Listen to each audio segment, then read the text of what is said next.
This is a HeadGum podcast.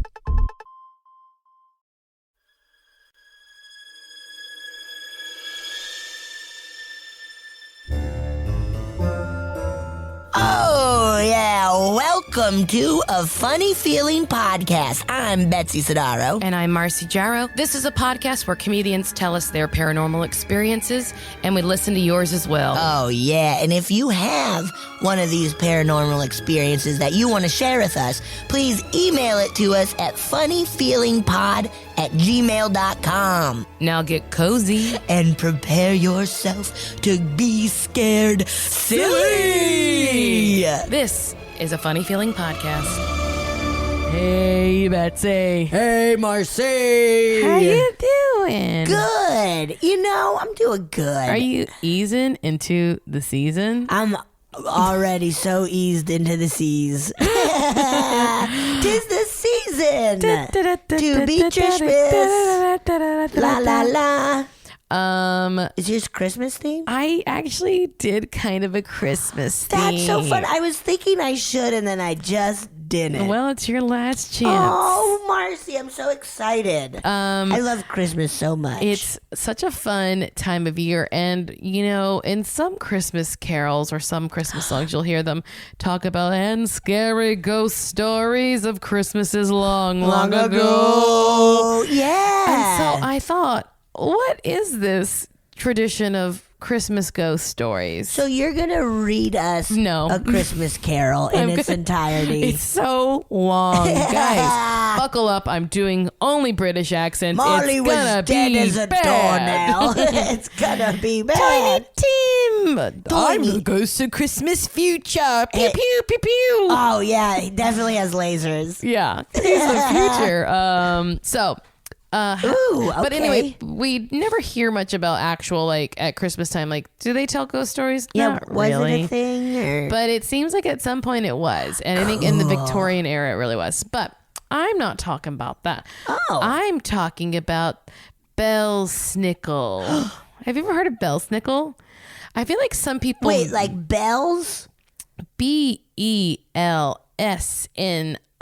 Oh, all one word. Belsnickel. Belsnickel. No, I've never heard of Belsnickel. Well, some people listening to the podcast may be familiar with an episode of The Office, the American version of The Office called Dwight Christmas, in which Dwight K. Schrute dressed as the Belsnickel.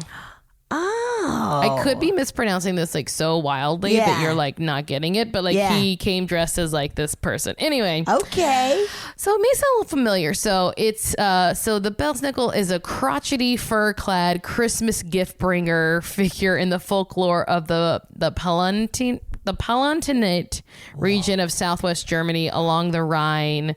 Whoa, but Huh? Not Krampus. Not Krampus, no.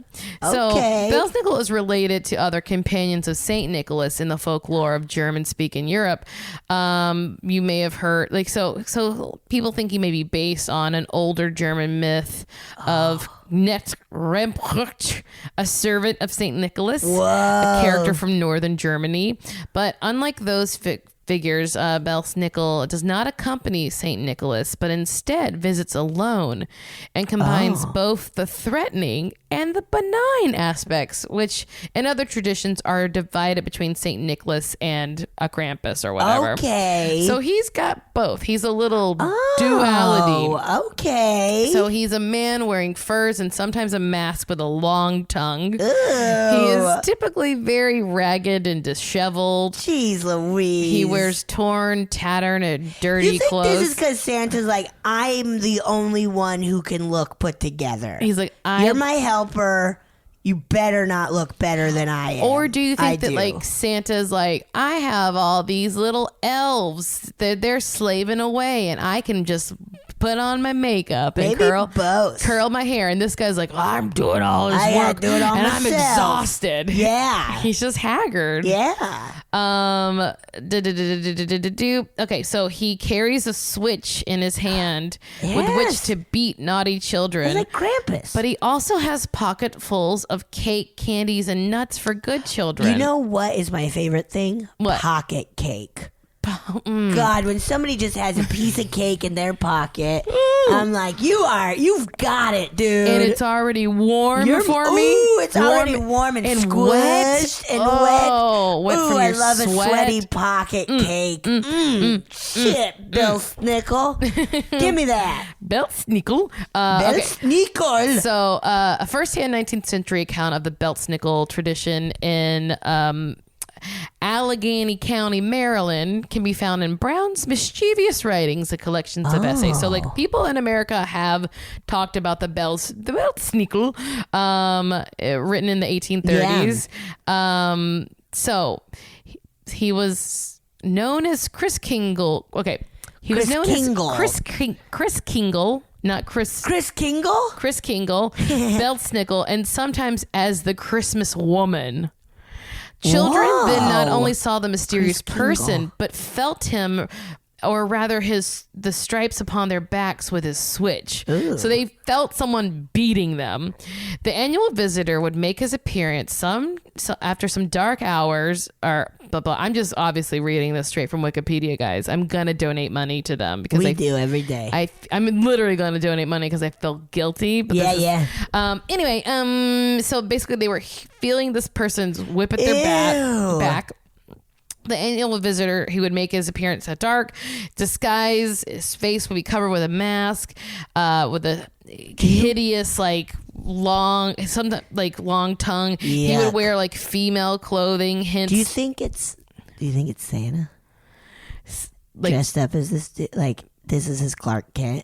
Or Clark Kent is his Santa? Or his evil twin? Yeah. His evil evil his twin. alter ego. Yeah. Well, the reason they thought it might be a woman is because he was dressed in women's clothing. Okay. But no one believed that a woman could do all that. It's Mrs. Claus and she's just angry and bored. She's like, I need to get the fuck out of his house. Let me go switch some kids in the back. What if Santa Claus just married a tramp? And this is his trampy wife who's like, I can do it too, honey. I'll do it too. I'll punish them. I'll punish them harder than coal. Okay. Let's see. So, but sometimes it would be a veritable woman with a masculine force or action, blah, blah. He or she would be equipped with an ample sack about their shoulders. So again, with cakes, nuts, fruits, and a long hazel switch, which was supposed to have a kind of charm in it as well as a sting. Ow. So he would scatter the goodies upon the floor and then scramble. And then the scramble would begin by the delighted children. And then one hand would switch their backs. As they collect all the fun stuff. And the one who would not show a wince. Wins. Not wins? Who doesn't win? Who doesn't wince wins. Yeah. And so the children would be whipped and try not to scream. And then, yeah. So. Wait, so then do the children who were more badder, would they get hit harder and for a longer amount of time? You're going to have to answer that question. I'm so into Belsnickel right now. So he originated in southern Germany, but he immigrated to Pennsylvania because there's a lot of Germans there. So he was known in Pennsylvania as in the early 1800s. And he would check on the behavior of the children. Okay. He would show up at their houses 1 or 2 weeks before Christmas. And often he would create a big fright in the household, especially because he was looking for the children who had misbehaved. Oh, shit. He would rap on the doors and windows with his stick, and the children would have to answer questions for him or sing him a type of song. Oh. This is sort of like reverse Halloween. I kind of love it. Yeah, where he's like, I'm going to trick you. Yeah.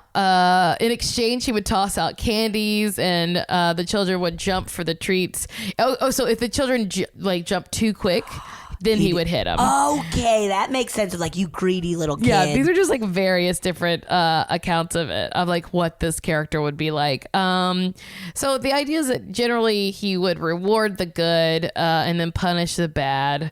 But yeah, there's a lot of different versions of him in folklore, and it just sounds like a really fun. Wow, I like this. Yeah, that he's like kind of like the transient version of Santa Claus. Yeah, and just like Krampus, rode hard, just put kinda, up wet. Yeah, exactly. Like I'll punish you, but I'll also I'll give you some treats. Not exactly bad, but he's like, all right, I'm gonna whip you. The kids who are too greedy, I'm gonna whip you first. Yeah, like just kind of keeping them on their toes. Yeah. Whereas Krampus goes all the way bad, Santa goes all the way good. Yeah, I do like the idea of questioning children. Like, love that.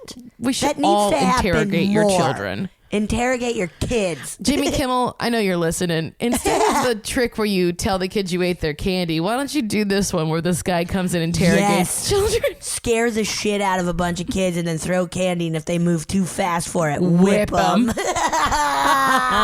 Belsnickel. People used to have a lot more fun with child abuse back in the day. Yes. People are very uptight about it now. It's a very taboo thing now, and I'm bummed about Too it. PC culture. Whoa, that was great. Thanks, Marcy. Thank you.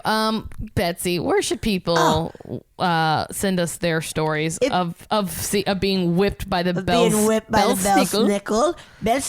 Send your stories to us via email. You can record them or type them out. We will read them and listen to them to funnyfeelingpod@gmail.com. Yeah. And then why don't you do us a favor, rate, review, subscribe, all that good stuff. Tell your friends. Yeah. Spread the word. Spread the word. Spread the turd. Spread the bird. Spread the bird. Da, da, da, da, da, da, da. Woo. Happy holidays. Happy holidays. Betsy and I are very excited for our guest. Yes. He's a fellow podcaster. Yeah. Maybe you've heard him on the Gilmore Guys or Good Christian Fun.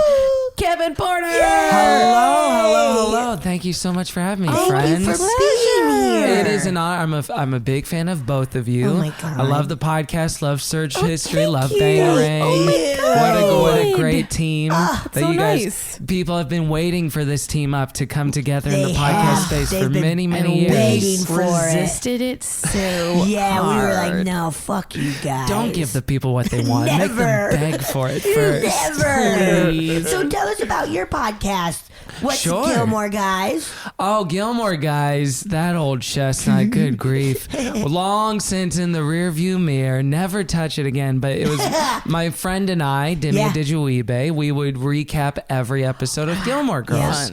And talk about Yeah. it. And for some reason, people said, I'll listen to it. I and love they did. that. Good. So it was very fun. Yeah. And the current one we're doing right now, Good Christian Fun, Yeah. my co-host Caroline Ely and I were raised in Christianity and a lot of like kind of Bible Belt Christian pop culture stuff. So like Yeah. Christian rock, Christian comedians like Satanist Mike Warnke, fake Satanist Mike Warnke, people what? like this. I don't even know I this don't guy. know we can that get it. at Okay. all. So this was he was a Christian comedian that kind of capitalized on something called the Satanic Panic movement. Yes. That happened in the 70s and 80s. Yeah. I'm sure you guys are familiar with Yeah. it. That's what made people's parents throw away their Dungeons and Dragons Yes. and all this stuff. Yeah. So he kind of invented this whole backstory and testimony for himself where he's like, yeah, I was a high priest in the Satanist occult. I was this, I was that. I was doing cocaine off of hookers and I was sacrificing goats and blah, blah, blah, blah, blah. Yeah. As a part of his stand-up set. Yeah. And the thing was, he was like fairly talented as a stand, like he had good timing Right. and stuff.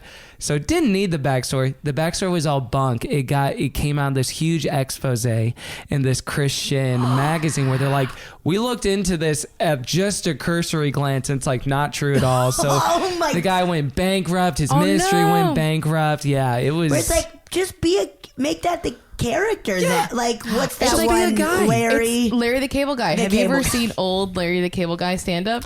I believe it goes, get that done. Because it is a fake voice that he put Yes, on, he right? Yeah. looked him up and on YouTube. You can find like a video of him like literally wearing like a silk shirt, being like very like wanting to be a Seinfeld-esque comedian. He's like, so I was talking to my mom the other day, and boy, like that's his. And then he had so much success with this character.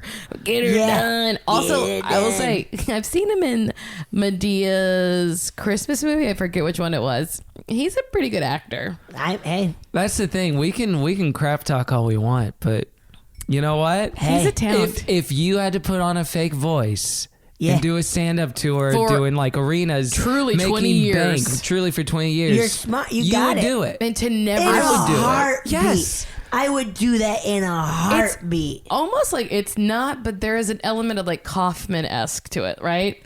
After Yeah, a little bit. Yeah, To, like like- the idea of it is Yeah, to, very like, Tony live Clifton And walk as this character. And that would be an interesting like prestige show to watch. Like we've done the Crashing, we've done the Louie, unfortunately, Yes. we've done all these. Yes. Let's follow someone, not Larry the Cable Guy, but a type where it Yes. is a prestige drama about someone who's like, yeah, I guess I'm just gonna make this real like hard left turn Yep. into this fake person Yeah. and just make and millions off blow of it. up Yeah. and just I would also like to watch the documentary about Larry the Cable Guy and how in 2020 he goes to the voting polls and votes Democrat. Is he a Democrat? No, I just would like to see like he's like, and I'm a liberal. I would love that. Well, I don't know if you heard on his last tour, he did change "Get Her Done," his catchphrase, to be "Black Lives Matter." So now at the end of every joke, he says "Black Lives Matter," and it is not going over well with people. With his audience, This or did- just this people did not happen. Or, okay. Oh, okay. I But was what like, if it did? my mouth was on the floor. My guys, jaw was in on the case floor. I you was like, all, no! I'm so worried about all of our millions and No! millions of listeners who stopped their podcast right then and was like, I gotta tell Twitter. Is Larry woke? No, gosh, this is a paradigm Larry shift. the woke I guy. literally thought you meant like Just the woke guy, yeah. Black Lives Matter and he takes a knee. Oh my god. Anyway, we digress. You were talking about all of your Christian entertainment. Oh yeah, so we talk about Christian pop culture stuff on this show. Wow. So like Christian rock and Christian movies, which Yep. again, another huge industry of people making pretty deliberate decisions about the stuff that they're going to Mean make. Girls is in a bunch. Oh well, Lacey Chabert. Oh, Yeah. she starred in a rom-com called Christian Mingle, We which was I branded made us watch it in content. Austin. We watched it. How was your experience watching Woof. it? It was exactly what I wanted. For like a Lifetime movie, like pretty good. It was exactly what I was ready and excited to scream at it. It is and so funny how now like the Hallmark, Lifetime, but then also like the PureFlix Christian movies, they all seem to they're starting to gel into just one kind of movie now. Yeah. Right, but also then with they'll have just some kind of different specifics. really scandalous and salacious stuff on the other side too. Hell yeah. So it's like very like I don't know. Lifetime wise. Yes, Lifetime wise. I also appreciated that she did come to the Lord on her own terms eventually in that movie. Oh, Chabert. Oh, True. yeah. That was one Yep. of the first episodes we did we watched that movie. And That's so You know, funny. she yeah. got there on her own. I respect it. Christianity for Dummies. That was a book she had that he Oh, found. yes, And that yes. was like the incident Oh, of like, that's so you've funny. been faking it the whole Yes. time. It is a funny idea because I'm sure we've all been in relationships where it's like you have to pretend to be into Radiohead and you're not something, really yeah, into it yeah, or whatever yes, the I'll thing try is. to, Yeah. Tool. You had That to was a try to be into specific Tool. one. Tool. I was like, I love I'm Tool. having a hard time, buddy. This is. It's really hard for me to get into Tool. I cannot. Fish. That was another one. Like jam bands. I was like, I feel very sorry for like any like straight woman dating a heterosexual man who has to be like, I love Father John Misty. football or Father John Misty. Just anything where like, oh, I have to lean in so hard. to yeah, this. yeah. I have to Larry the Cable Guy this up in this relationship. This is not who I am, but it's who I need to be. Yeah, Oh, boy. that sounds very fun. Yeah. I mean, it's I've- a good time. Definitely pretended to be into punk and then just got into punk a little bit, but Yeah. still dressed the same. I couldn't really pull off a Jinko. I remember wearing Coke ball glasses with no frames in them in middle school because I thought it was a good look. Yes. And it kind of predated a lot of people doing that. I mean, because this Oh. is, of course, proto hipster culture. I guess it was more like Weezery But yeah, stuff. Buddy Yes. Holly, yeah. Yeah, or like almost like Yeah. the Orange County ska scene. There's a lot of that going Yeah. on. So I was like, Oh. oh, that's a look I I want to can do that. emulate in Houston, Texas in That's- for me, 1999. that's very Yep. funny. Yep. Oh my God. So Kevin, we always start our podcast by asking, what, if anything, do you believe about the paranormal? Oh boy, the paranormal, spooks and ghosts and goblins and ghouls. Yep. Those, yes. That's it. So, by the way, do you ever have people on there like, I don't believe any of it, but I'm we here? have. Yeah, We we've have. had some skeptics. Which Do you is- call those episodes no funny feelings? Well, I just say, if you come on and you don't believe, you better have a lot of jokes. You better. Yeah. So I guess I believe probably in a spiritual world and something that's not just like the material world. I don't know what the afterlife looks like.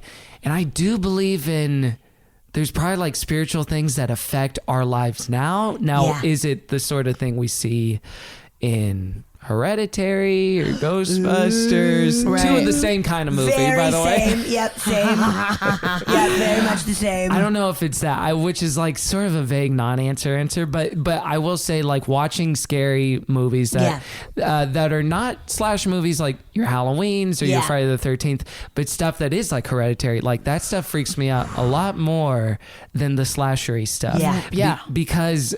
Because I do have that like seed of belief and like, oh, I do think there is something. So like something like The Exorcism of Emily Rose seems plausible enough where it feels like even serial killers and especially the true crime boom, it's like it's weirdly made it so compartmentalized and shrunk it down so that you don't have to be as afraid of it anymore because Karen Kilgariff's gonna read a Wikipedia article about it and laugh over it. So it's like, it's fine.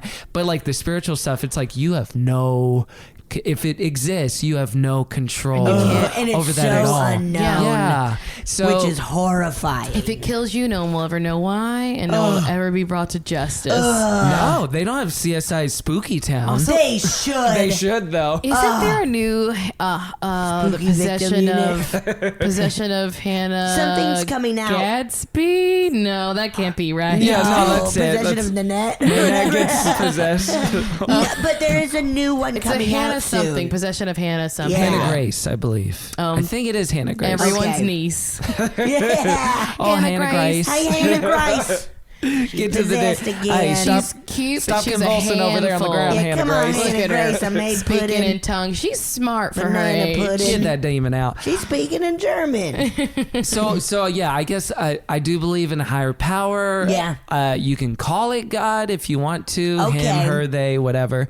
But as far as like encounters and stuff, I've had seldom encounters, but I have had a few where it's like, this could be this. Yes. Yeah. And it's up for debate. Yes. Okay. You know. Ooh, let's hear it. Where do you guys stand on it? Obviously you believe in, you're into it, but have your views evolved or shifted since starting the show?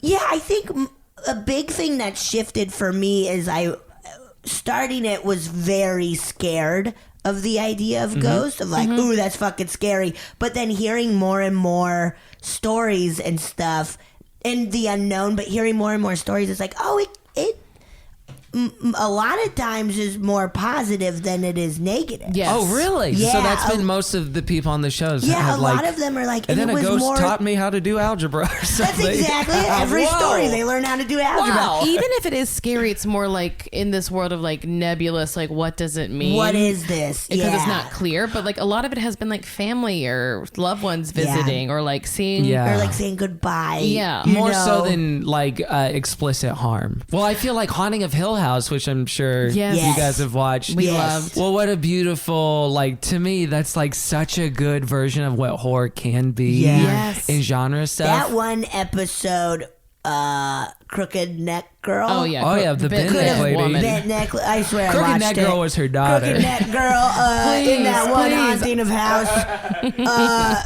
Yeah, I swear to God, I've seen this show. But that could have been its own movie. Totally. It was yeah. so good. And how personal, man, I just feel like, and out of all the Netflix shows, I feel like one of the best they've done. Yeah. Like the pacing of it and genuinely being terrified, but the stakes of it, because starting I was like, do I want to be spooked for 10 hours straight? Yeah. And it wasn't quite that. It like But kind 'cause of it waded was you into also the waters an of drama. insanely good drama. Yeah. Family drama. It was like more like 75% family drama, 25% Totally. scary. I saw someone on Twitter call it "This Is Ghosts." It was, Instead of Which is yeah, a lot of yeah. that. Yeah. that is so Well- funny.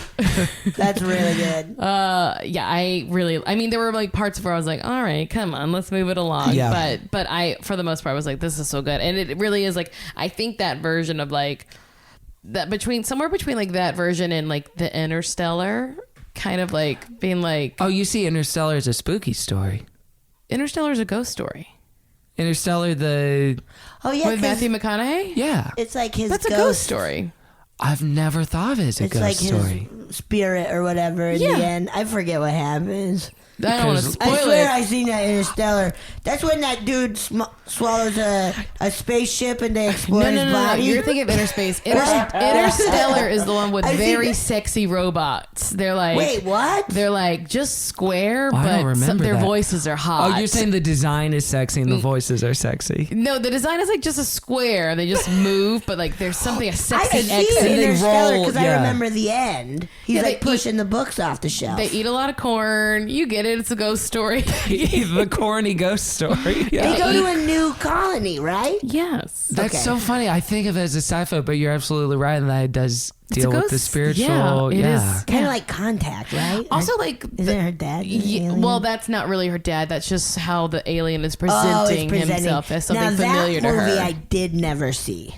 Contact. Okay, you Same. I just did. heard the ending. You did never see I it. did never see that one. What are some more movies that we know the endings of, but have never seen? But like I do think there is like this like Venn diagram of like there are ghosts, there are aliens, there's other unexplainable things, and like in the middle there's like an overlap. Like Yeah, these things are paranormal. They fit all into the same category, and maybe they're more connected than we like understand right now. Right. Even just now when I was like, no, that's sci-fi. And I'm like, well, I mean, not really. Yeah, I mean, like, because they kind of bleed into each other. Yeah, because I think there is something like with space and like literally like where do you think heaven, or where do people used to think like in like Old Testament kind of like where's the heaven? It's up. It's in space. Canada. Oh, in space. Yes, Right, in Canada. Up north. Oh, heaven, Canada. Heaven, Canada. Nieces. Woo! Toronto. Second city, Toronto. Oh yeah, Those property brothers who love Those- boning each other. What? Oh, is this a Funny Feeling exclusive Yeah. that the Property Brothers bone each Tweet other? it. I'm just Whoa. saying they got heat between them. Oh, There damn. is an electric Siblings with electric chemistry is a force. real thing. Yes, Yeah. there are siblings who like really like you're like, wow, you guys really got something Y'all going are on. close. To the point that there is like a type of celebrity couple where it's like you started playing siblings on shows together. Your You mean Dexters, your Parenthood, your Lord- Lauren Graham and Peter Krause. Yes. Yes. From Parenthood, yeah. Absolutely. So there's something, there's a spark Something's there. there. Something's there. There's something sexy and hot and siblingy. yeah. Shout out to my sister who's married to a wonderful man and pregnant with his child. Oh, Yes. fun. Speaking of paranormal, I don't know what's more paranormal than pregnancy. Oof. Right? It's like growing an alien inside of Alien you. It's 5. horrifying. It is really gross. It's wild. It's disgusting. Wild. Oh, I'm getting a tweet right now. Ridley Scott just announced the next Alien movie. It's called Third Trimester. I mean, basically, babies Broken water. babies eat your food before it turns into poop. That is wild. That is so wild. And then Yeah, where yeah. do they poop? Exactly. I can't think about this right now. Hopefully, Alien : Third Trimester will answer all these questions for us. Do you mind if we take a quick little break? Sure. We are back. I just did Stars Born. Whoops. Yeah, you did. Oh. If you start singing at a particular note, it's just hard not to go to It's the other always ones in into the a interval. Star is Yeah. Born song. We sing that song so much at work. It is so like as a group. Just that part. Oh, the whole thing. we do the whole thing. Yeah. Yeah. I did never see that yet. You did never see it. I got the screener. I haven't seen it either. we have a Spoiler: A Star screener, was too. born. Yes. Wait, shit, really? And Yeah, it was yeah, she a Lady was. Gaga. Really? Yeah. You Where know, did the star poop when it was in the womb? It was at Glastonbury Fest, and it was I do want to graphic. say, not like a huge The whole third premonition, act. but like when Lady Gaga first came out, I was like, she'll be an actress soon. Well, she She's was the an actress shit. first. Doing what? Was she? If you go back to a little indie show on HBO called The Sopranos, she had a little She's in spot. that? She either had a teeny tiny guest spot or a background role on it, but you can see Stephanie Germanata or whatever her true name is in a Sopranos episode. Awesome. I just always was like, I think like watching her music videos, I was like, she'll be an actress in a good one, or like very no one's gonna complain about her as an actress. She's like the true and perfect Madonna, the Madonna that we were promised but never got. Yes, but that we deserved. She's the fulfillment of the Madonna prophecy. I just wish she kind of had a little more of like Madonna's icy veins to her. Yeah, she's got in lieu of that, she has theater time. Kid. Like, I kind of want to please She's you. a I'm little playing needy. the game. Yeah, Lady Give her Gaga's time. a little needy. After this Oscar season, she'll turn icy cold. I don't know. I feel like she Probably, always. right? Because she won't need it. She'll be like, I'm here. She will win. she's 'cause fucking done. we have no other front runners right now. Yeah, you know what's really funny? I always imagine like if I'm gonna visualize Lady Gaga and Madonna, I'm closing my eyes now. I Okay. see Lady Gaga begging for milk, and I see Madonna consuming whole villages. Sure. Like that's the difference of them. Like they both Okay. need, but like they're like one is taking and one is asking. Okay. I see that too. I think Betsy is right though, that we're on the precipice I of think- watching the transition I think we're gonna see her become. into the Village Destroyer. Yes. Literally, she's gonna go destroy villages. Good. Yeah, In Norway. for charity. For charity, yeah. We're gonna pay her a bunch, and she's like, "Okay, I'll break this Oh, we house all for more moved out. It's charity." fine. Honestly, I cannot show you our books. It doesn't make sense in the ledger, but trust me, we're saving people. Oh, it checks out. All right, so you have some story or a story to share with us. Oh yeah, I got one little spooky thing. The only like, because I was afraid of ghosts and like spirit haunting stuff Yeah. growing up when I was a kid, and I think for a lot of Christian kids, demon fear is real. Big time. Yeah. Because it's not a thing that you're ever shied away from believing. It's like, no. Like your parents won't comfort you and say like, oh no, that's just like a scary movie. There's It's no like, monster under the bed. right. This is like, oh, you bet your ass there's a monster yeah, on the bed. Satan His is name real. is Beelzebub, and he's coming for you. And if you don't that's pray, why If you you need to listen to look. this music, he'll get you. he's going to Yeah. consume your soul like Madonna. And unfortunately, like even like post-Christian or post-evangelical flavor of Christian, it is something that a lot of people still go through in terms of like anxiety and keeping themselves up at night, and just like, because it just feels weirdly that it's less tangible than the murderer hiding in your shower. Yeah. It feels more tangible because of that. We've talked about this. Like I have I have OCD, and a part of it is I think Catholic. That it That, like, you really can do made something me wrong and, yes, like- that Yeah. I was so full of guilt and so scared of doing the wrong thing that I like had to find patterns that if I fulfilled those, then nothing bad would happen to me. Right. And so, and I'm like starting to get. I fortunately have lost my Catholic guilt, but like it took a lot of work. Yeah. It took a lot for me to be like, no, this is fucking dumb, and I still find myself though There's still a little getting echoes into of those it. patterns, Like- and Even if the river has dried up, the bed is still there. the bed is still Sure. there. Sure. Yes, Like it's yeah. still marked its path in your brain. Yeah. Pathways It's- and stuff. Yeah. So there was a little bit of that growing up. I didn't experience it as intensely as some of my peers. I do remember the first time where I was like, oh shit, are ghosts real in the way that I think of them like in movies being real, is when a friend of mine's mother started describing to me multiple instances in which she saw an old lady appear in her house. I just got chills. Okay. And this was a house where like I spent the night a lot, Of because obviously I was course. friends with her son, and I don't even know where the son was at this point, but it was just me and her hanging out for some reason. I was over there a lot, so Yeah. And she was like, yeah, I remember seeing her like coming down the stairs one time. I remember seeing her in a rocking chair, blah blah blah blah blah. So then when I would spend the night, Do you want a cookie? I was yeah, exactly. yeah, Yeah, it was a cookies hard ready. transition into the sweets, but yeah. So it was terrifying to be there. So I remember that very vividly, and I remember my imagination of what that would look like, even though I Yes. never myself saw that. But I think the most, and this is probably the most recent, but also the most vivid encounter I remember having with like paranormal stuff was a couple of years ago. I want to say maybe 2012 or 2013. I was going to this church in Hollywood, Christian church, kind of non-denominational, kind of like, we're cool, we all wear jeans, like not uppity or anything like that. And it was a pretty chill atmosphere. Very long services though, 2-hour long services, which I think is too much. They do a lot of praise and worship songs. 2 sets. No. That's what took so long. Cut the music. I mean, we enjoy it, but we could do it right after and leave if you want. I think so. Well, and my thing was more, they do 3 songs at the top, then an hour-long sermon where it's like, bro, your sermon could be at least 30 minutes shorter. So anyway, there's a lot of runtime issues. Let's be honest, a lot of pastors, preachers, priests do a lot of repeating sentences. It's a lot of just, we heard it. They do a lot of like, and do you know what God said? Do you know what God said?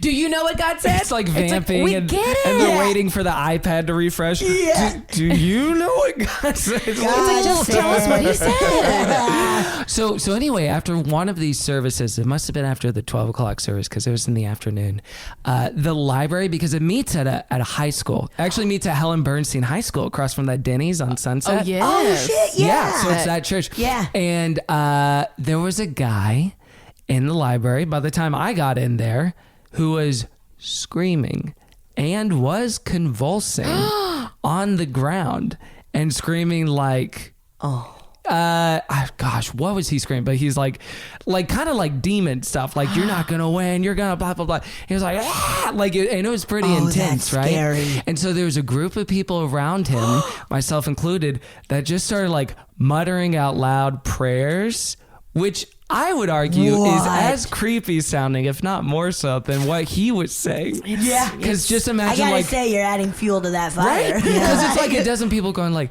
Jesus protect us, blah, blah, blah, which all together in a chorus just sounds like, well, we're all about to drink the Kool-Aid. Whoa. So it was pretty wild, and he was thrashing around, and people were holding him down. My God. And it, how long did this last? It lasted for a good while. I want to say like 20 minutes or so.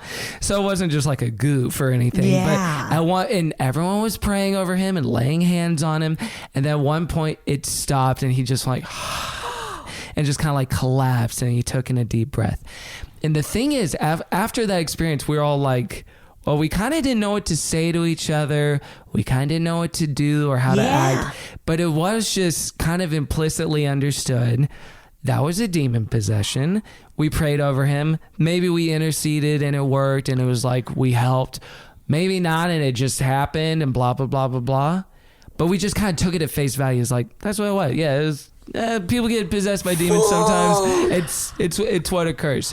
And then, upon reflection in the last 5 to 6 years, I'm like, and this is actually still a big debate, I think, within communities of faith, and especially Christian communities, where there's a lot more gray now in terms of theological vocabulary. Yeah. It's like, well, he might have just like been insane. Yeah. And had like a mental illness. Yeah. But then, is that the demon? Is that what people would have prescribed as demonic, X amount of thousands of years ago? I think so. Right? Yeah. I think but this is also because now I'm very against, not against religion. That's extreme. But but it doesn't like, work for you. I don't like it. Sure. And it feels like I'm damaging. And I'm just like, nope.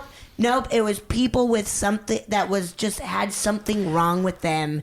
And in the olden days, everything was like, oh, it's because of God. It has to be. Yeah. Like the sun is disappearing, and then it comes back because of God, where it's like, nope, that's just what happens. Yeah. Yeah, there's so much, and it is wild to like the chronological.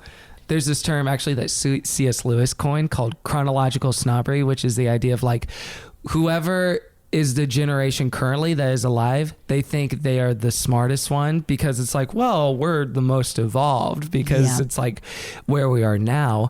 And there's something to that in like the blind spots of you forget when you participate in this stuff, you really forget how much of just, oh, he had polio was ascribed to like, oh, demon, Right. And stuff like that, where it's like the natural phenomena and just scientific occurrence was like, I think there's something deeper going on here. And it is scary to think about 20 or 30 years from now, if there's stuff going on where it's like, whether it has to do with prayer or a conception of good and evil or of God.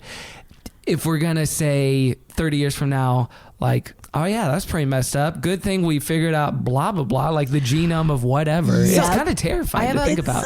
It's wild. A couple questions. Yes. So number one was this someone who went to church, like, was it a congregate, or was it like someone who wandered in? No, I did not know the man, so I don't know if he was a regular or not, but he did seem to be not one of the regulars. Okay. So it seemed more to be the latter. And I will say, like, it's like near Hollywood and Highland. I'm like, there's a lot of like homeless people there's there. a lot of that too. But also that they church, could be part of your church congregation too. So like, it's like, that's like that. Like, so and I only say that because like a lot of the homeless in LA are like mentally ill already. So like they're working at like a deficit when it comes to like mental health and stuff. So like that you will see people shouting and like having like arguments with themselves on the street a lot.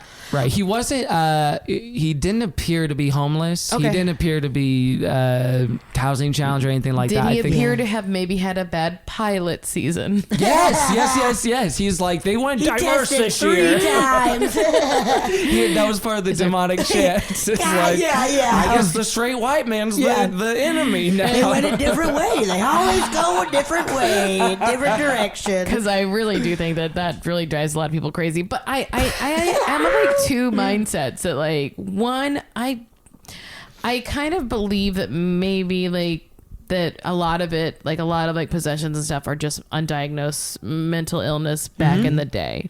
I think the witch trial, like the Salem, like I read a book where in the end they're like, no, it's this like group disease, I guess, that like like you mentally fuel each other to start doing the same thing. Like, and they're like, we're pretty sure that's what it was, and that it had also, nothing to do with isn't that a little like on the flip side of it? Like, is it a mental illness, or like, is like mental illness a spiritual thing in a way too? Well, that's what was so interesting about Hereditary, because it was the first time I'd seen that. It was pretty ham-fisted, I guess, a good way. It was like really explicit about the themes, but it was the first time I'd seen that truly explored of like, oh, is it something you just passed down? And is it just like, yeah, you got it from your mother and you got blah, blah, blah from whatever. But it's devil, like, oh, you're passing down the devil. But right, like, exactly. Go ahead. Sorry, real quick. There is still, because it was beaten into me, mom and dad. Whoa. No, but there still is that thing where I'm like, fuck, what if? Yeah. What if? Still, I don't want to say that in my because head. it makes me think that like if I were to say like, well, depression could just be like Satan, blah blah blah, then it makes it feel like it's someone's fault in some way, and like that you have a way to control it, or if you pray harder, like you could make it go away. That's a true phenomenon. That's why it's like not fair to like be it's like not. Yeah, you know, like it's and not. That idea it just is like sometimes genetic or yeah. And that idea of, because we still see it. You read these cases of just like parents who don't give their kids medicine because of like their religion or whatever, and they die, and you're like, yep. Or like the woman who's like, God told me to drown my kids, like, yeah.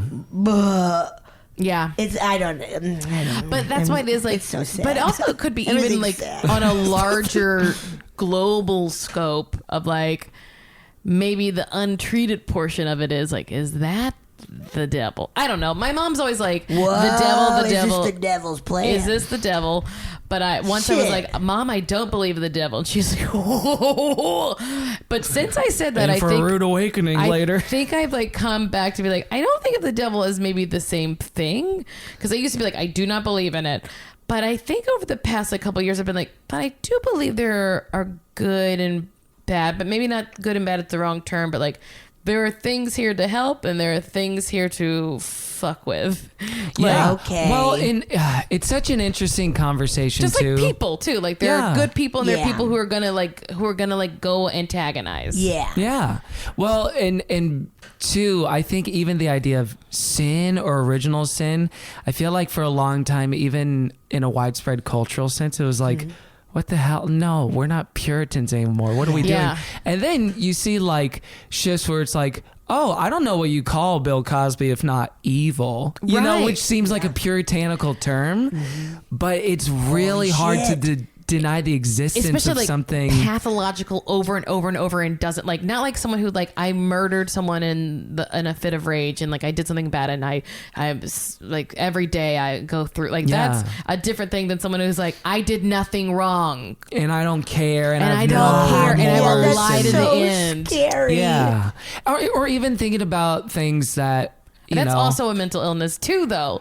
That's what's the weird gray area. Like thinking about alcoholism, which plagues people that we would describe as like decent people, like good people. And what is it if not like a demons. sort of demonic? They're demons. Oh, you know, but the effect is equivalent to what people would say is demonic. Exactly. Before. So it's really, I ultimately at some point in these conversations, it might come down to, are we just playing synonym games? Is it just like what you're saying is a demon and you're saying is an illness? That might just be yes. The answer is yes to what you're saying. It's a bummer. Yes. And this person needs help. Yes.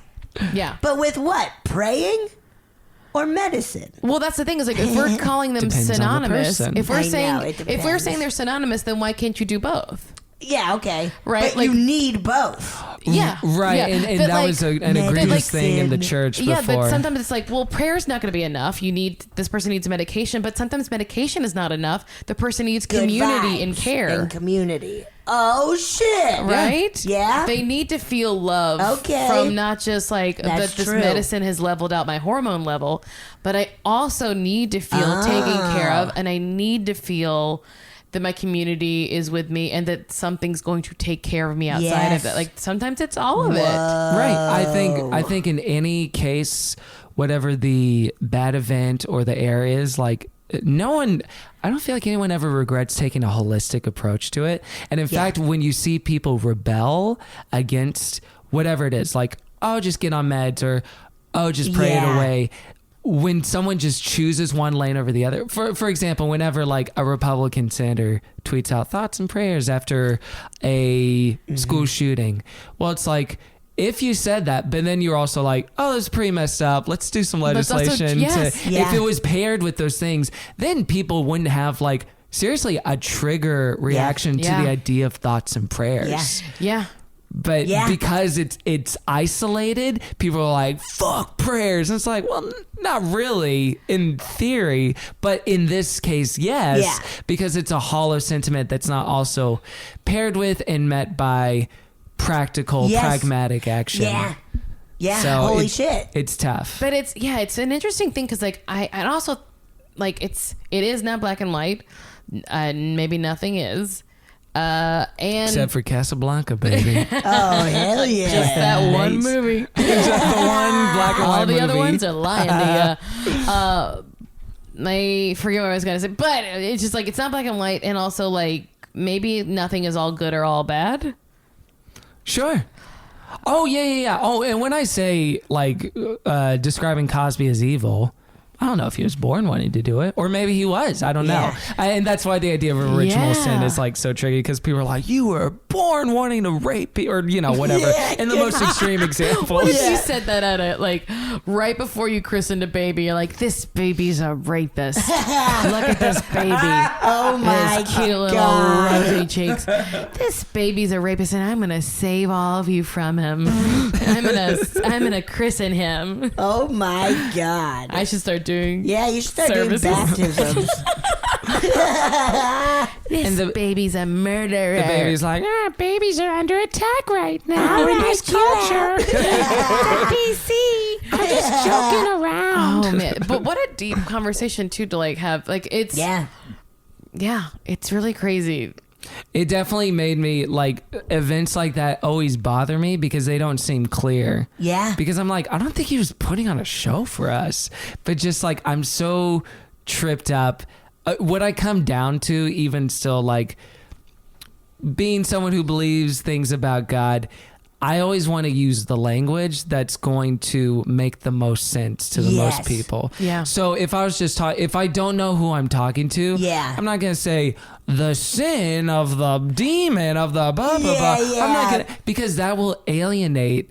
I mean, I think that's good for any of us to do. Like, don't use terms that would make people feel enmity towards you or feel like weird opposition towards you. Like, use the words that make the most sense to the most people. And if you're talking to someone where it's like, oh, we agree on this glossary of terms and we know what we're talking about. But I think so often people of all different kinds of faiths start using those words without really mind to the audience. And so it's like, well, no, you've lost me. You to get on the page. Where it's just like, no, don't talk to me like that.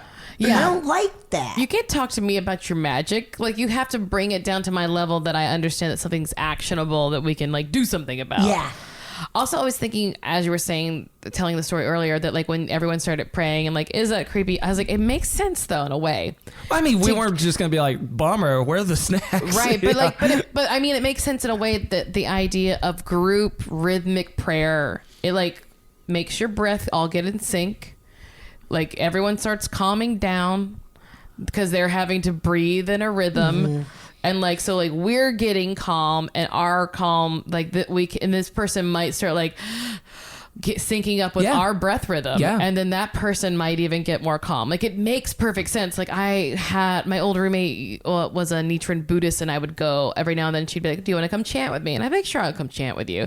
And I was like, it gives you like the sense of euphoria to like chant. It's like a runner's high because literally your breath. Totally.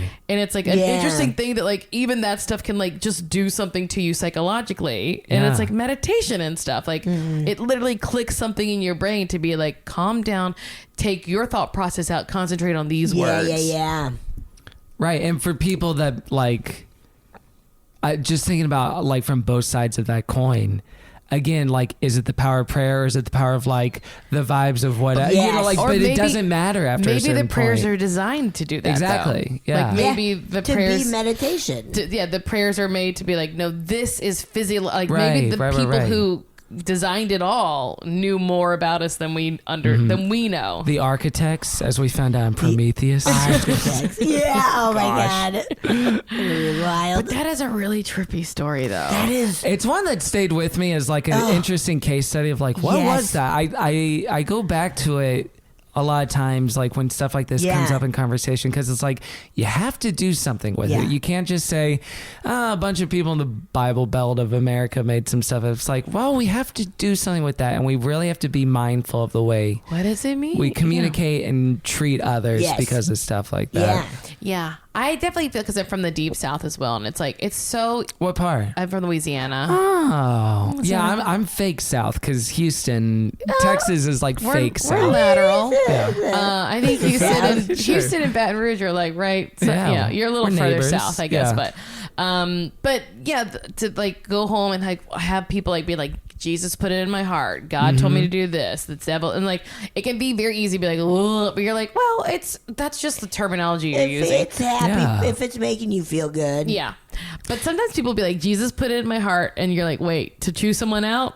Okay, you're just pissed. Don't act like Jesus did that. Oh, that's the thing. Is that's like, what drives me nuts. Yeah, of course. This is one of the worst examples, but I remember I was attending for a little bit when I was a kid in Assembly of God church, which, if you're familiar with the denominations, they're a little more charismatic. Okay. They believe in like the spiritual gifts more, like speaking in tongues and prophecy and all this stuff. And I remember one of the girls said to one of the other girls, again, we're like preteens or like barely teenagers at this point, said like, God told me that if you pray and believe such and such, he's going to heal you of your hearing disability. Because she had to wear like ear implants or whatever. It might have been cochlear implants. I don't know. But there was some disability. She was born partially deaf. Yeah. And she got excited about it, of course. And then like months passed by, and it was, of course, like, whoa, what the hell? The expectation that was created in this girl. And she was like, well, I don't know, maybe you didn't have enough faith or you didn't pray. Which is good. So mean, God, right? That's so mean. That's it's cruel. Very sad, yeah. That's cruel. Learning to be self-righteous very young. Which to me, that doesn't even... I always wonder what was going through girl number one's head, where it's like, I'm pretty sure God told me this like really specific, because usually like when you like speak a word of God to someone, it's like, it's pretty vague. Like, I think you're gonna be in favor in this next season. It's it's pretty immoral. It's like horoscope stuff, but the idea of like, your ear will do this medical thing, like it seems so specific. So I'm like, what was the girl truly, what was she thinking? She was just a tween who loved to lie a little bit. Yes, yeah. She was a tween who loved to lie, and instead of being like, if you do this with your arms, your boobs will get bigger, she's like, well, what I know is church. Eat carrots. So instead of you must increase your bust, I'm going to tell her some church lie. Like she heard that story of like Lazarus or whatever, and Jesus healing people, and was like, it'll happen to you. I don't know. But like, try some legitimate confusion. Yeah. So that's a little, that's where it gets very dangerous. Yeah, too. Yeah, like, that's where it gets very awful. But it is like that thing of like when people, like we said, when people like don't take medicine, or did you know that like Steve Jobs had what they thought would have been a curable form of cancer, but he only sought out for the first like the beginning of his diagnosis, only sought out like non like Western medicine until it progressed to a stage where it was untreatable. They didn't put that scene into the movie. Also, like I heard it like through the, I heard like someone said it to me. I always like repeat things as if I know them for real, but that's what, what the scuttlebutt is. He was into Eastern medicine. Yeah, and stuff. then they had just progressed too far. They're like, we could have done a surgery and a chemo round, you might have lived. That's always the most upsetting thing when it's like, especially with medical stuff where it is like life and death, like the Jim Henson stuff. Yeah. Just go to the doctor. Like it was easy. Go to the doctor. Then Kermit would still be with us. I mean, he still is with us, but the real Kermit. The OG. Kermit. I don't know if you guys have been following this Kermit drama that's been happening the last couple of years. Oh boy. Well, the condensed version is there's been one guy who's done it since Henson died in 92, Steve Whitmire, and then he was fired a couple years ago. Why? In a very dramatic fashion, got sold out by the Henson estate. I think his daughter kind of runs the company now. Whoa. So like, he's a diva, he's a jerk, he's awful to work with, blah, blah, blah, blah, blah. And so now they've replaced him with this new guy. Yeah. The new guy doesn't sound so good. Kermit. Hey, it's me, Kermit. It sounds like someone's dad like trying to do a Kermit. No, really? Yeah, because we all know like Kermit the Frog here, but now you can take his job. Do it. I'm Kermit. gunning for it. I can't. I don't have a lot of this stuff. By the way, Kermit puppets are very expensive on eBay nowadays for some reason. But anyway, the new guy's just like, I'm Kermit. Like it's not. There's something missing post 2016 or 17, whenever it was. Also, it's so like we live in a land full of like such talented impressionists and stuff. You'd think you could find someone and teach them puppetry. I agree, but then just think about like any hiring injustice at any company where it's like, wait, why did that guy get that job? Yeah. True. And it was like the same, because I think this guy does Elmo now too. Now that Kevin Clash is out, and like he just replaces all the problematic Henson company members. He's like, hey, I'm just a kind of milquetoast guy, not causing any trouble. Kind of sound like these characters. He's probably really nice. Literally not molesting, not diva in. Yeah, not doing anything. It's unfortunate. That is. I'm sure that's a fun rabbit hole to go down. Of people on message boards being like, it was so funny too, just their official quotes, like, because Whitmire's like, we disagreed about who Kermit is, like the soul of Kermit, because the Henson company was like, Kermit's kind of a scamp, Kermit's kind of a prankster. No, and he's like, not. No, and Whitmire was like, no, he's the one holding the show together, and like he's the heart. glue and the leader and the blah blah blah. And they're like, well, yeah, he kind of lost some of the whimsy of the. So there was like these really, multi-million-dollar conversations happening in public about like, who is Kermit really? How wild. Kermit's. Oh, it doesn't matter. I was gonna be like, Kermit's so good that he sought out a kind of scampy woman. That's the thing, right? Kermit! Like Piggy's the id in that relationship. That's why they compliment each other. Anyway, well, do you have time to listen to a ghost story? Oh, I would love to. I'm gonna pull one up. Stuff. Hey guys, big fan of the show. I just decided to share with you guys a few of my own funny feeling moments. 3 separate moments, actually, that are all sort of connected in a way. And so the first one is very weird. I'm waking up in the morning, and it's like the sun is shining through my window, and I'm just sort of groggy and barely opening my eyes, and my colored pencils, I'm an artist, so I have a lot of art supplies on my desk and pencils and pens everywhere, and my color pencils were sort of rustling around like they would if, somebody was moving them around with their hands. So I heard that, and I immediately shot up because there's nothing in my room that could have done that. The cats are not allowed in my room, so the door is closed, and I know for a fact they weren't in there. So that was weird, and as soon as I shot up, nothing happened. Nobody was there, nothing was there, so I was a little creeped out. And another night, I was sort of asleep, and I'm sort of waking up, and I see my closet door sort of swing open. It doesn't slam against anything, but it stops just short of hitting my dresser, which is next to my closet. And so at first I think I may be dreaming. I may be having some sleep paralysis, so I stay awake. And normally with sleep paralysis, like you guys know, you can't move or say anything. And I said hello, so I knew I wasn't, paralyzed.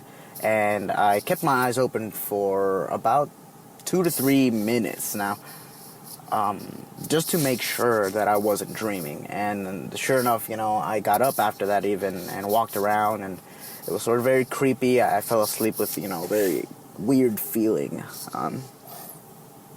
And my last incident actually happened to me recently, and this was the most creepiest, the creepiest one, the most creepiest.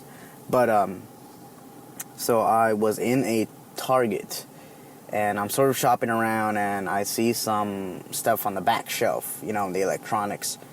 So I'm just sort of, browsing, picking stuff up, putting it down, all that kind of thing. And then, out of the corner of my eye, I see a rubber ball, it's one of those rubber balls that have just, nothing inside of them, they're clear, and it had, sort of bubbles and stuff, almost like a gel or something. Anyway, it was sort of rolling towards me, and so I thought that was pretty weird. I look up, waiting for some sort of person to come by and say, oh, hey, that's my ball, or pick it up or something. So I pick it up and I look around, and I wait for 2-3 minutes also. Probably not that long. It just felt like that. And nobody came around or anything. And it was sort of extra weird because, if it had come from another aisle or from somewhere, it sort of would have come, and bounced off the shelf and sort of, been moving in a way that it wasn't, because the way that it was moving was right along the shelf, at the back of the aisle, right next to me. So it was rolling right along the shelf, right up against it. So I don't know how that would work if it were coming, perpendicular from another aisle. So that was sort of weird, and I got creeped out when I left because it seemed, unnatural and almost like the movie It. So I was a little freaked out also because of that. So I called my girlfriend and I told her, and she thinks that it may be connected to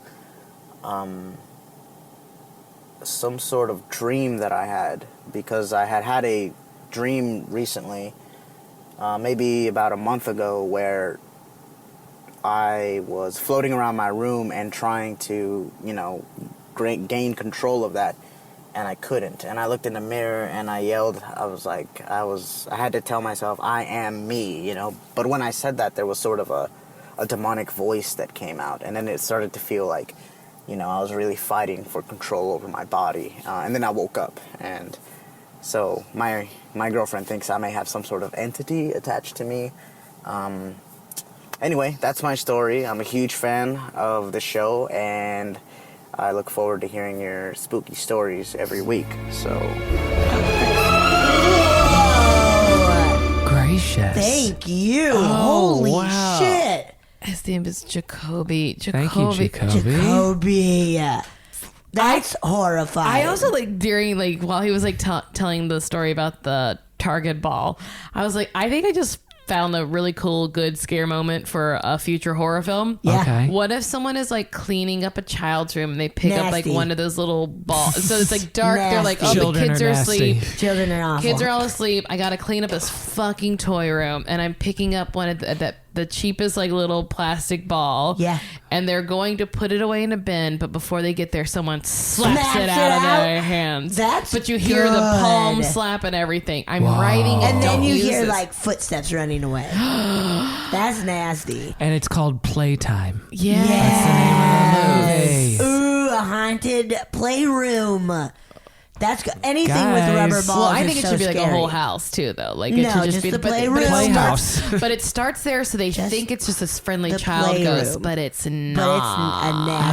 it's a nasty adult ghost. Also, that dream he had is very scary. I can't believe he saved that for So- the end. Yeah, I mean, hey, I had this fucked up dream and then shit started happening. Yeah. I mean, who knows? a demonic voice coming out of your own body That's is awful. a horrific, just an idea of you're not in control of Yeah. how you sound. That is so scary. Because that does prey upon a true fear of wait, do I sound like this? Do I sound Oh how I my want to? God, And then the yeah. idea of bleh, something coming out like that. There is an app called Sleep Talk, and it records you while you sleep, so you can listen to yourself. And when Have you sleep, done it?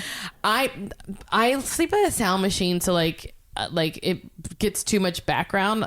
And also I was I think it's just picking up farts and groans. I did a sleep app one because I was am I snoring crazy? Yeah, I it'll was pick up thinking I snoring might and have stuff. sleep apnea.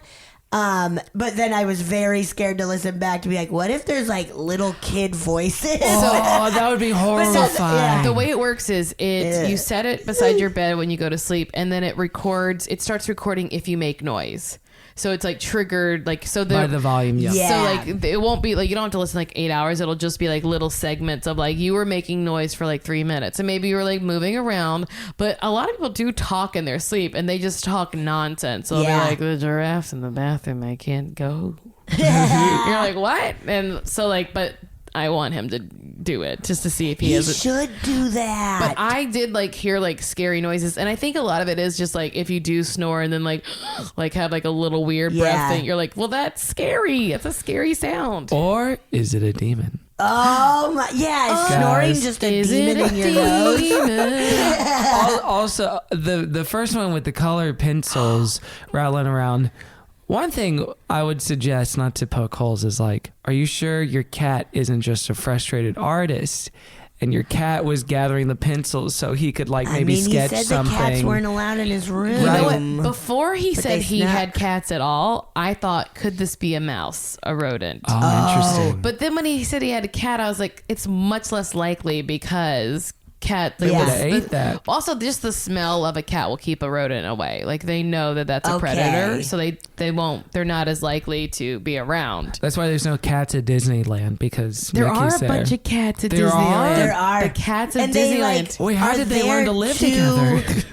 Well, Because it's Disney, man. Oh, cool. It's the happiest They place on sing earth. But they songs. eat the mice, right? Isn't that the point of yes, having them they around? have a bunch of feral cats at Disneyland first. Oh, this is true. and Oh, yes, dear God. It's so, like a cat army. You'll see some fun videos online of people being at Disneyland and then a little paw reaching out at them, because in the bushes or something. They'll be what is moving Yeah, in the isn't bushes? that And it's a wild? bunch of feral No. cats. Yeah. So they Friends, they do no. it because on if that not. tram ride, I've seen a bunch. Because if not, there's so much food and little kids dropping things constantly. There would be rats everywhere. It would be infested with rats. So they have Make Mickey pick it up. yeah, come on, so you they rat. have all these cats there to help with pest control. This is Isn't a great that idea wild? for a movie. Again, where it's right? the feral Horrible. cats Pixar. of a prestige theme park. Oh my gosh, if Pixar, do that. that was John Lasseter's last move before he was ousted. Yeah, A feral rat movie. Also, Feral. Nicole, not Nicole. Sorry, I called you Nicole, Betsy. You call me Nicole. That's You're fine. Nicole Byer. Thank You look you. just like her. Thank you. But Betsy said, "Is he drawing as he was telling us that story. It did sound like he was sketching. There's a Maybe he little was. wrestling, yeah. He was just like, da, da, da, and he's like sketching like a hellscape horror kind of thing. Keep us, what's it, Jacoby? Yeah. Keep us updated. Yeah, let us If you know. have another dream, if you have any more weird, your door opening. Yeah.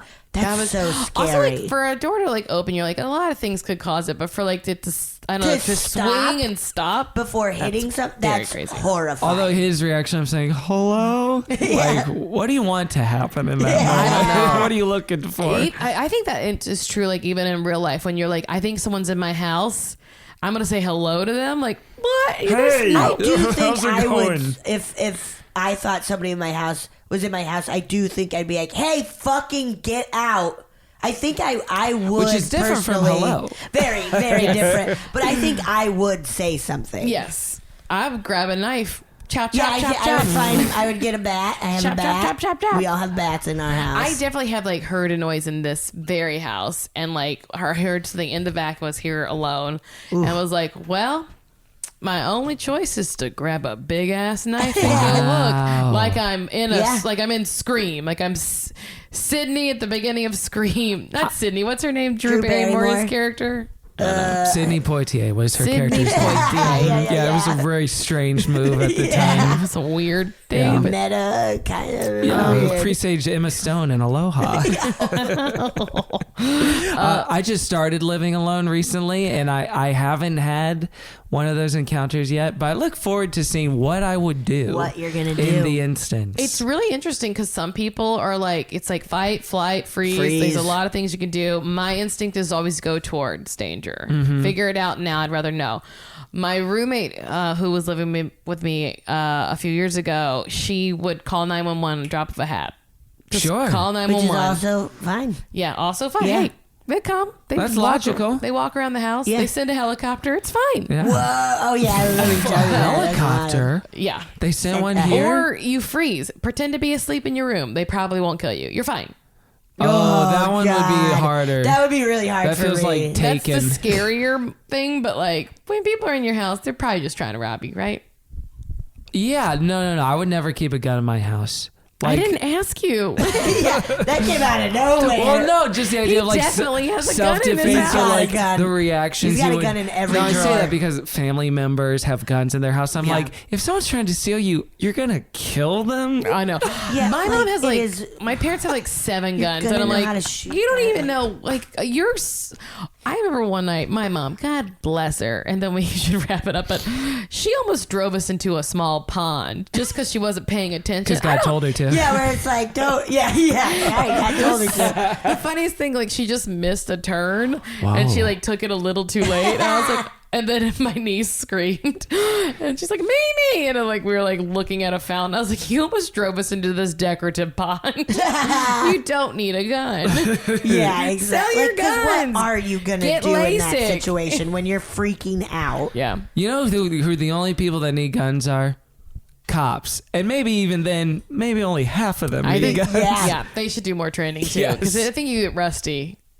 Anyway, well, we really went all over the place, Kevin. We did. That was Hey, great. that was though. lovely. Thanks This so was much so for fun. having me Yeah. on. What a great combo. That was really Tell good. everyone where they could find more of you. Oh, goodness. You can find me at Kevin T. Porter on social media, the cesspool of outrage that dominates all of our lives now. But, we have funny memes sometimes. Love the, a good funny meme. the one taught me love, one taught me patience, one taught me pain. That was a fun run we That was had a fun couple run. months ago. Run. Oh, yeah. Or it feels Good like a run. couple months ago. Yeah. Yeah, it And was then just weeks. if they want more podcast stuff, we're sister podcasts on the Headgum Network. You can check out Good Christian Fun. Yes. You don't have to be a Christian. In fact, we prefer if you're not. Oh shit! You heard it here first. Hell folks. yeah. He's trying to convert y'all. Yeah, No, you're done it's for. definitely not an evangelical trap. We're His definitely not eyes are trying to shifting convert back you. and forth He is so much right Shimmying now. his shoulders By the hard. way, here's some literature if you guys want to read it. before Bible. this. Yeah. Thank you so much, Kevin. Thank you.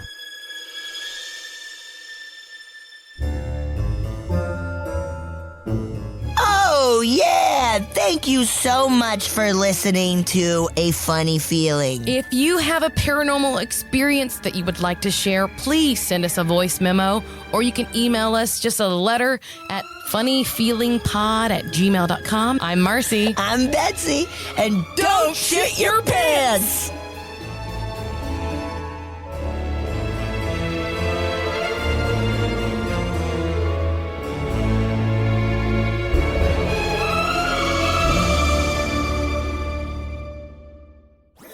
That was a HeadGum podcast.